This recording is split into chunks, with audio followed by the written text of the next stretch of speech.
Hey y'all, welcome to Craftable Things. I'm Patrice and y'all, I'm really excited about this video today. We are going to be trying a sublimation hack with two of my favorite print methods, sublimation and DTF.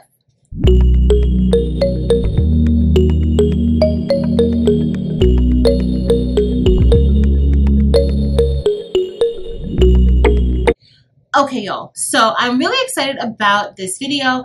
I saw this process used on TikTok. I can't remember whose TikTok I saw it on, but I've seen it several times since I saw it the first time, and I'm really excited about trying this out. Now, for today's video, we are going to be merging sublimation and DTF. And why are we doing that?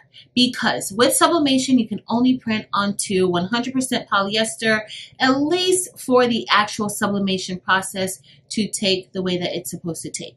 Now, there are several different hacks that we use. Easy Subli, you can print onto clear HTV, you can print onto glitter HTV, you can even spray your shirt, let it cure, and then press onto the shirt with a special spray for sublimation. But today, we are going to be using items that we typically use with DTF. And what is DTF? DTF is direct to film, meaning that we are going to be printing directly onto this film. Now, this is a film that I usually use for all of my DTF prints. And when you're printing DTF, this film, it holds the ink, but that ink is still very wet. It is not dry when it comes out of the printer. So I'm really curious to see how this is going to work, because with my DTF printer, I remove the rollers just so that we don't get any streaks. But nonetheless, let me tell you what we're going to need today. So this is my first time even trying this out. So we are going to see how this works. So we're going to need this DTF film. Also, we need DTF adhesive powder. Now, this is adhesive powder that we are going to sprinkle on top of the print once it comes out of the printer, and then we need to cure it. And so I will walk you all through that step. That's pretty much the same step that we use, or these are the same steps that we use for DTF printing. The only thing different is that we are going to be using sublimation ink and not DTF ink, and we are going to be applying this to a cotton shirt. All right, so I'm really excited. I can't wait to get going. So let's get started. Okay, y'all, so really quickly, this is the design that we will be printing. I got this gnome from off of Design Bundles. I will have a link listed below in the description. I'm also printing out these 3 bursts just so that I can test out the time and temperature once I apply the DTF powder and cure it. I just want to see if I need to amp that pressure and the temperature up, or if I need to reduce it, because we know with sublimation the temperature is usually a lot higher, and with doing regular DTF the temperature is a little bit lower. And even when we're applying sublimation to other products like Easy Subli, it is at a reduced temperature. It's not at the 400 or 380 or whatever it is that you press at. All right, so let's go ahead and print this out. And I also want to test out print settings, but what I'm going to do first is I am going to have to change my printer. We are using this one, the EPSON Eco Tank 15,000 for sublimation, and we are adjusting the paper size to Super B. And so now my printer is ready to receive this. So I am just going to print these at the regular sublimation settings that I usually use, because I don't know yet. I don't know yet. This is my first time actually doing it. So we are doing this together. So we are going to leave this at plain paper bright white, and we are going to adjust the quality to quality, the print quality, and we are going to select mirror image. Next, I'm going to head into color options, and then we are going to click advanced settings. And after that, I'm going to change the mode from Epson Vivid to Adobe RGB, and we are going to leave this at a 2.2 gamma. And so now we're ready to print.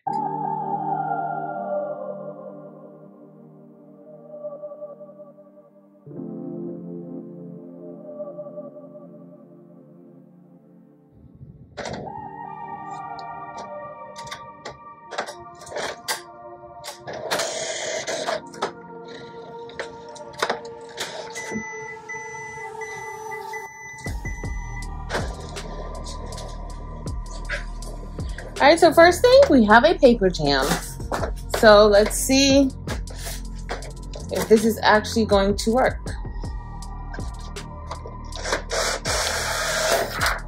All right, let's try it again.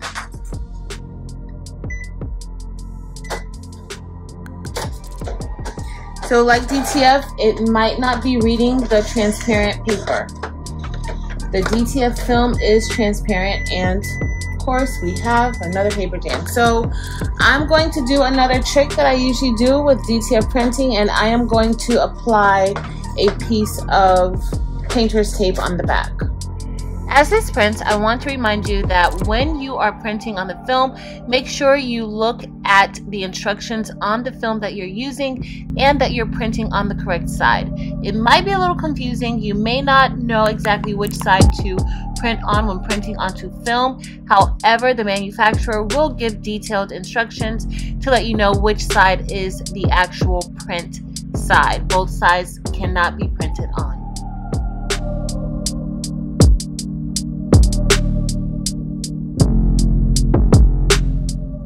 Alright guys, so it's still wet, and I do see a few lines from the rollers, and that's kind of why if you saw my regular DTF print when I converted to 8550, why I removed the rollers. But I do see a few lines here, nothing too major, but I am going to go ahead with it so that we can see the outcome. Now this ink is still wet, and so this is the best time to apply your adhesive powder to the image, and you want to make sure you coat it really nicely. And I dropped the print, and so I'm also going to see how that affects it, because I did drop it and it landed on the side where the ink is, and there may be a few little specks of dust or dirt. I don't know what it is, but we're gonna go with it because I don't want to waste another film if this doesn't work well. So we're just gonna apply it, and you want to do it while it's wet, because this is the time when that ink will really absorb this adhesive powder. And so with typical DTF, you are then going to just roll that adhesive powder so that all of your print is evenly coated. I'm going to make sure that this hat gets a good amount, and you should always wear gloves with this powder and have on some form of protective gear. You don't want to inhale this too much. All right, so now we're going to shake it, and as you guys can kind of see, it's a little more dull, right? So here we go. So I know I said that I would probably play around with some of these temperatures, but I'm thinking that it will still need to be pretty hot just so that this ink can activate. All right, so now we need to place this inside or underneath our heat press. Oftentimes I'll use my convection oven to cure it as well, but today we're going to be using our heat press, okay? And so I do want to show you all a little bit, and you want to dust, make sure you get all of that extra glue. So I'll leave it here so you can kind of see. I'm not sure why there's extra glue powder here, but just so that you know, when you get ready to press this onto your shirt, that glue powder will be seen. All right, and you don't really want that. But I do want you guys to get a close-up look. I don't know if you can see those streaks underneath that shoe. But, and here are some other streaks here. So you do want to be careful with that, and I'm not sure if that is solely due to the roller marks, but it's okay. All right, so let's get ready to place this underneath the heat press. Okay, y'all, so now we're going to get ready to place this underneath the heat press, and this is what it looks like now, and this is the front side. But we want to make sure that we are getting this side cured, so you don't want to place this down on your press. You want that adhesive powder to be faced up, and so we are just going to slide this underneath. And so you're not going to put the top plate down. You just want this to kind of just go under and sit there for a while. And so I have the heat press at 380 degrees and it says 25 seconds, but I'm just gonna check it and see how it cures, if it needs extra time or whatever the case may be. All right, y'all, so it's still curing, but I kind of want to let you guys see, look how that color is really activating and changing underneath that heat. So it's still, I still see like up here, it still can cure a little bit more.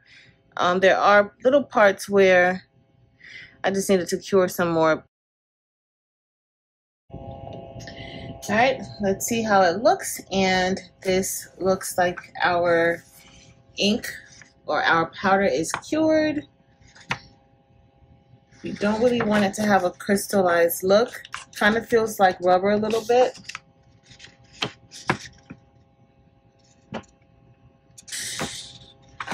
And so we are going to go ahead and get this pressed. Yep, it's cured. So that's what that looks like, and we are going to get ready to press.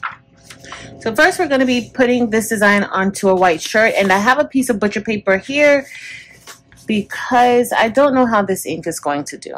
So we are just going to straighten this up, and we want to prepare the shirt as normal. So we are going to lint roll, and also we are going to pre-press the shirt. Take our lint roller and just roll it all the way out. We're just going to pre-press it for a few.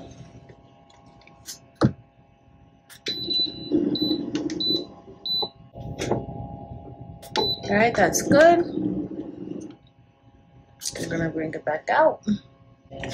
Now it's time to apply our design, and I am going to remove the painter's tape. So if you have to do that trick, just be careful how you remove the painter's tape. And we do have some roller marks, so I'm expecting to see those roller marks on the shirt. But what you can do if you want, you can just go ahead and cut around the roller marks. So that's what we'll try to do really quickly before we get started. And this is what I mean. So you see here, and you see kind of those marks. So I'm just going to cut those. There may be a better way of not getting any roller marks on, but this is the first time that I'm doing this. So I will have to explore the other ways because there wasn't a lot of ink that was laid onto our paper. Alright, so let's get ready to press our shirt. So we're just going to line this up as usual. I'm going to put a little bit of parchment paper on top. Now, I'm going to press this at 380 for 25 seconds. This ink has already been activated. I can tell. So you don't want to over activate your ink because then it will fade. So we're going to do it at 380 for 25 and see how that goes. Typically with DTF prints, I'm pressing this at 320 degrees for about 20 seconds. All right, so we're going to see how this goes at 380 for 25.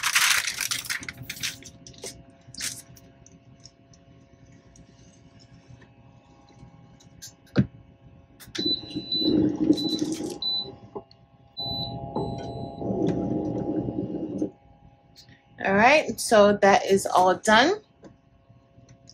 We're going to remove the parchment paper, and y'all, these colors look amazing.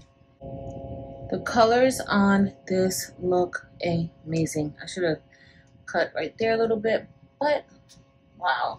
So I usually let my DTF print kind of like once I press it, I usually let it cool down. That is recommended with using the DTF film. So we're gonna see how this looks. Now right here, I don't know if that had something to do with the tape, like it's extra color there, but y'all, this color looks amazing. I am impressed. I do see a roller mark here. So we just gotta figure that out. We're gonna let it cool off some more. All right guys, so I let it cool down and the heat press is adjusting its temperature, I set it now for about 320 in 10 seconds because once we peel off the film, we are going to apply another press. And so I do have some white blotches, but it could be, remember I said how I dropped it? And so that could be where some of that dust was when I dropped it. But for the most part, y'all, look at this color on this shirt. Wow. Look at the color on the shirt. Now, it does feel like a DTF print. If you've never felt a DTF print before, it is a little glossy on top or a little sleek in comparison to the actual shirt. So what we're going to do next, we're going to press this one more time, but y'all, I am impressed. This looks beautiful. Wow. So the temperature has been reduced to 320 seconds and we're going to apply this parchment paper and we are just going to press this one more time. And it's just pressing for 10 seconds.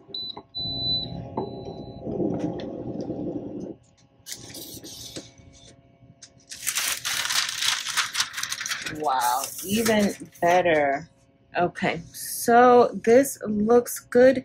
Even with that roller mark right there, I'm not upset about it. So this is a close-up of the shirt. And y'all, this feels really good. So that second press does matter. You might want to, depending on how thin or thick your shirt is, you may want to put a piece of butcher paper or something inside just to make sure that ink does not transfer through or that that adhesive powder does not make your shirt stick together. I did not have an issue with this shirt, but that is something to note because typically with DTF printing, you do want to make sure that you protect the inside against the adhesive, and the same thing with sublimation. But that second press really makes a big difference. It really feels like it's a part of the shirt.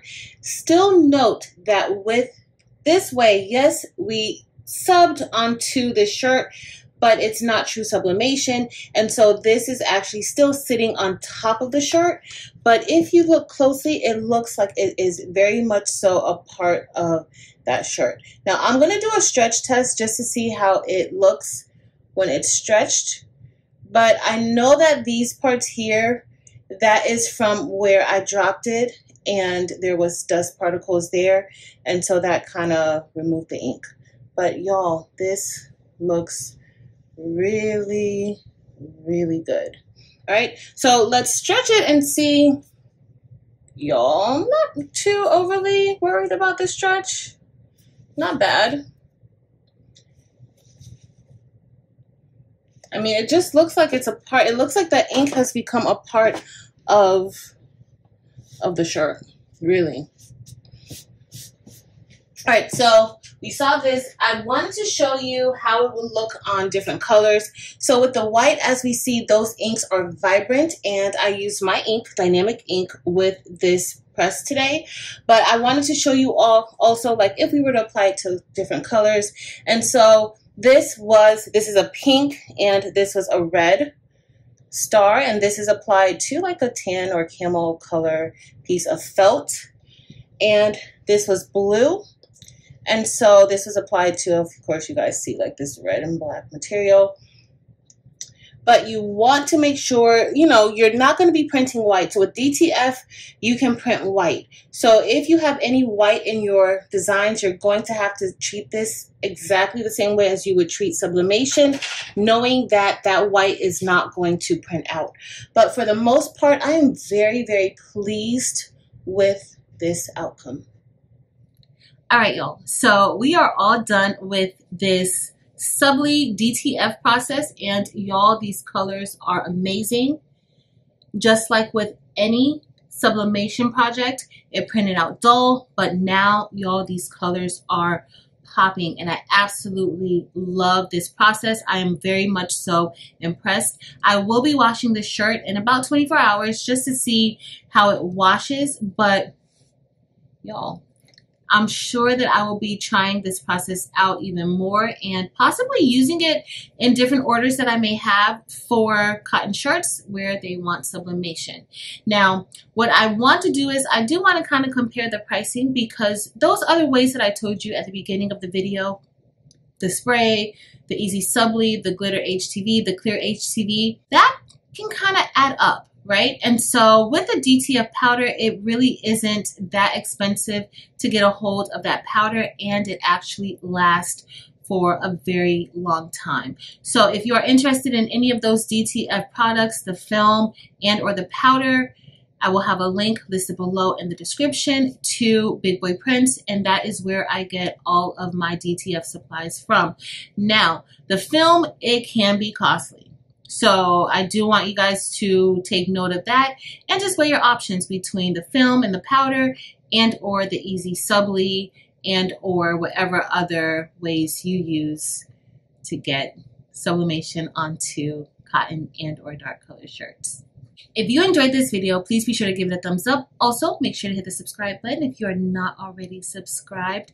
I would love it if you would stick around. In addition, head over to Facebook, Instagram, and TikTok and join Craftable Things there as well. But that is going to be it for today, y'all. Thank you all so very much for watching. Until next time.